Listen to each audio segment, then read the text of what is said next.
Good evening, everybody. For those of you who don't know who I am, my name is Ryan. For those of you who don't know who I am, my name's Ryan. Although most people who do know who I am know me as Wick. I've known Justin for about a decade now. I still remember the first day that we met. It was about 2014, freshman year of high school. I still remember following him around. For whatever reason, I wanted to be his best friend, so I would follow him and pester him non-stop until eventually he just decided that, yeah, we'll be friends. And since then, it's been just going as it is. But as the years have gone by, our friendship has slowly developed to be more like a brotherhood. You know, there's nothing I wouldn't do for this man, including standing up and talking to a room full of people, which is one of the things I don't like doing. But since I've been so close to him and I've spent so long with him, I've learned a lot about him. I've learned his likes, his dislikes, a lot about his personality traits, such as his fierce loyalty to his friends, his family, and loved ones. I've learned that he is... Sorry, everybody. I've learned that he's deeply devoted to the people he cares about. I've been here for a while. I've made him mad. I know I've pestered him, annoyed him, gotten on his nerves several times along the way, but he's still there by my side, backing me, trying to keep me moving in the right direction.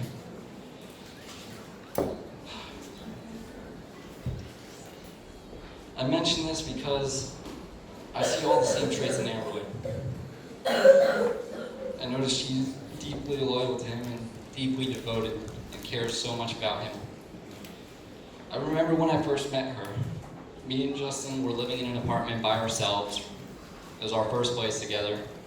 We worked opposite schedules at the hospital at the time, so we had not a lot of time together. So when we were off for those 1 or 2 nights, they quickly became movie nights.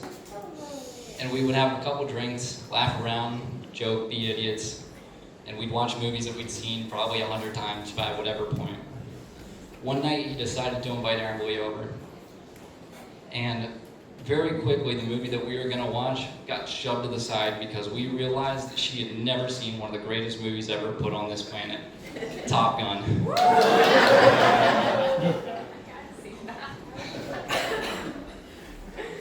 And just like that, Amberly was subjected to watching us kind of be ourselves, laugh, joke, explain parts of the movie, and quote our favorite lines before they were ever said on screen.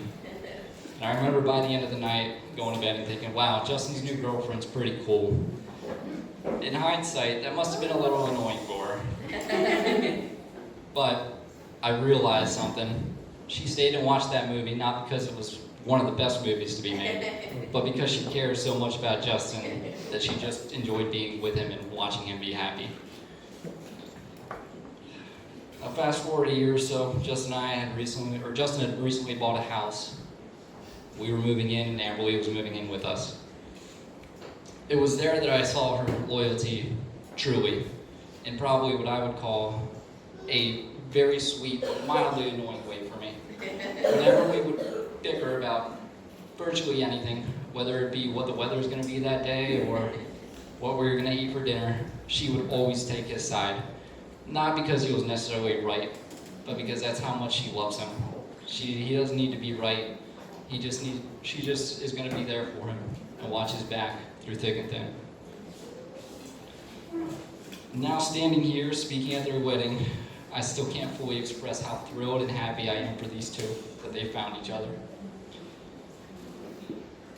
They truly are a match made in heaven, and I have absolutely zero doubts in my mind that they'll have many, many wonderful years together in the future. Amberly, Justin, I love you both. You may not be blood, but you'll always be family.